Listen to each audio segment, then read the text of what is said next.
अस्सलाम वालेकुम। GD official के साथ जुनैद अहमद।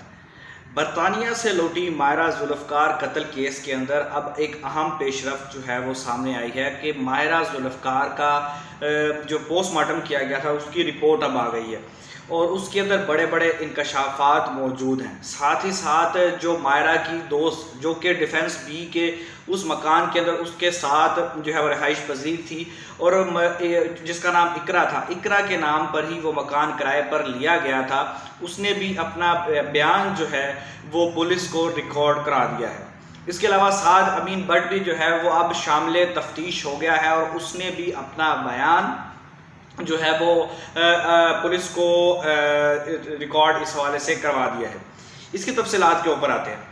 सबसे पहले आपको जो पोस्टमार्टम रिपोर्ट आई है उसके हवाले से आगाह करता हूँ कि मेन जो चीज़ सामने आ रही थी कि कहीं माहिरा जुल्फ़कार के साथ कत्ल करने से पहले जो है वह ज़्यादती तो नहीं की गई, रेप तो नहीं किया गया। तो इस हवाले से पोस्टमार्टम रिपोर्ट के अंदर ये वाज़िया तौर पर कहा गया है कि माहिरा जुल्फ़कार के साथ ज़्यादती के शवाहिद जो है वो नहीं मिले, उसके साथ जो है वो किसी किस्म का रेप नहीं हुआ। ताहम तशद्दुद के जो निशानात हैं वो वाज़िया तौर पर पोस्टमार्टम रिपोर्ट के अंदर कहा गया है कि मिले हैं।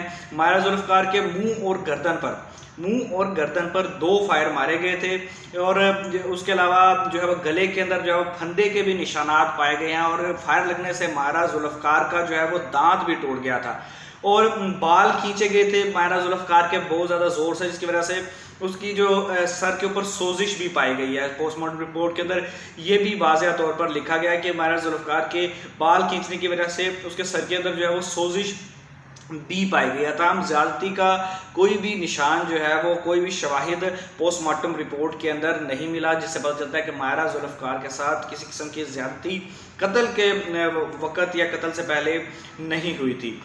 इसके अलावा जो अब बात करते हैं इकरा की, इकरा जिसकी तस्वीर आप इस वक्त जो है वो स्क्रीन पर देख भी रहे हैं, ये खातून जो है वो उसका किरदार पूरे इस किस्से के अंदर, पूरे इस कहानी के अंदर इंतहाई तशवीश और इंतहाई जो है वो एक बड़ा ही हसास किरदार है इसका अंदर, क्योंकि इकरा बिल्कुल साथ वाले कमरे में मौजूद थी लेकिन इकरा कहती है कि जी मैंने ना तो फायर की आवाज़ सुनी ना मुझे वारदात का पता चला। इसके ऊपर अब जो बयान पुलिस को इकरा ने रिकॉर्ड करवाया है उसके मुताबिक अब 2 नए बल्कि 3 नए किरदार जो है वो इस स्टोरी के अंदर ऐड हो गए हैं। इकरा का कहना है कि कत्ल की रात को जो है वो 2 जो है वो माहिरा जुल्फ़कार के दोस्त सज्जल और अली, ये 2 दोस्त थे जो कि माहिरा जुल्फ़कार के घर मौजूद थे। सज्जल एक खातून और इसके साथ अली नामी एक लड़का जो है वो उस रात माहिरा जुल्फ़कार के घर उसके कमरे में मौजूद थे। इकरा ने बताया कि वो सुबह तकरीबन सहरी के वक्त तक सज्जल और अली माहिरा जुल्फ़कार के साथ मौजूद थे और उसके बाद सज्जल और अली जो है वो माहिरा जुल्फ़कार को छोड़कर चले गए। ये सज्जल की पिक्चर भी आप इस वक्त देख सकते होंगे। ये खातून उस रात मौजूद थी और सहरी के वक्त सज्जल और अली वहाँ से इकरा के मुताबिक वहाँ से निकल कर चले गए, जिसके बाद जो है वो इकरा का कहना है कि इकरा और जो माहिरा जुल्फ़कार हैं वो काफ़ी देर तक बैठी बातें करती रहीं और तकरीबन 4 साढ़े 4 बजे के करीब जो है वो इकरा का कहना है कि वो उठी और अपने कमरे के अंदर चली गई। वो इकरा अपने कमरे में चली गई, इसके बाद माहिरा जुल्फ़कार ने जो है वो डोर को लॉक कर लिया। इकरा का इस हवाले से मज़ीद ये भी कहना है, ये इंकशाफ इकरा ने किया है कि ये सज्जल नामी खातून जो हैं ये माहिरा को जो है वो इस चीज़ के ऊपर फोर्स कर रही थी कि वो डिफेंस के इलाके में ही रहें, क्योंकि माहिरा जुल्फ़कार नामी जो ये लड़की थी ये चाहती थी कि माहिरा जो है वो माहिरा चाहती थी कि वो अपनी नानी के घर जाकर रहना शुरू कर दे, जिसके बाद सज्जल इसको इसरार करती थी कि माहिरा को इसरार करती थी कि तुम नानी के घर नहीं बल्कि अपने डिफेंस के अंदर जहाँ रह रही हो इधर ही रहती रहो। तो ये भी माफ़ कीजिएगा, ये भी एक जो है वो बड़ी चीज़ जो है वो सामने, ये 2 किरदार भी अब इस वक्त जो है वो एक शक के दायरे के अंदर आ गए हैं। उसके अलावा कत्ल की रात को जो है वो एक और ख़ातून जो है वो माहिरा के साथ काफ़ी देर तक राब्ते में रही। लंदन से रानी नामी खातून के साथ इकरा का कहना है कि रानी नामी खातून के साथ इकरा उसकी माहिरा जुल्फ़कार की कई देर तक फ़ोन पर बात होती रही। रानी नामी खातून जो कि उसके माहिरा के साथ लंदन में भी मौजूद थी और उसके साथ काफ़ी उसकी दोस्ती वगैरह भी थी, उसके साथ रानी नामी खातून के साथ माहिरा जुल्फ़कार काफ़ी देर तक जो है वो गुफ्तगू भी करती रही।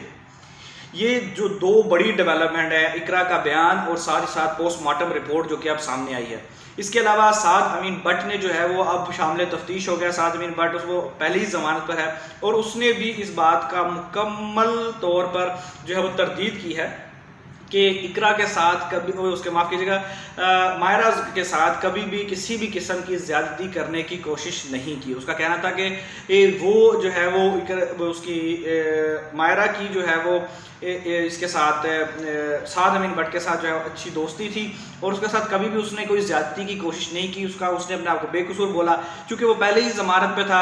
साद अमीन भट्ट ज़मान पर है, तो जिसके बाद पुलिस ने उसको जो है वो घर जाने की इजाज़त भी दे दी।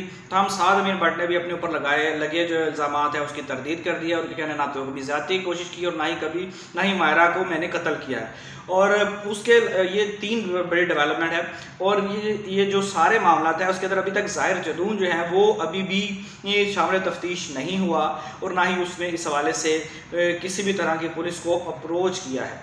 ये डेवलपमेंट्स हैं और डेवलपमेंट्स आती जा रही हैं। जैसे जैसे मज़ीद डेवलपमेंट भी आएगी मायरा जुल्फ़िकार कत्ल केस के हवाले से, उस हवाले से भी आपको आगाह करेंगे।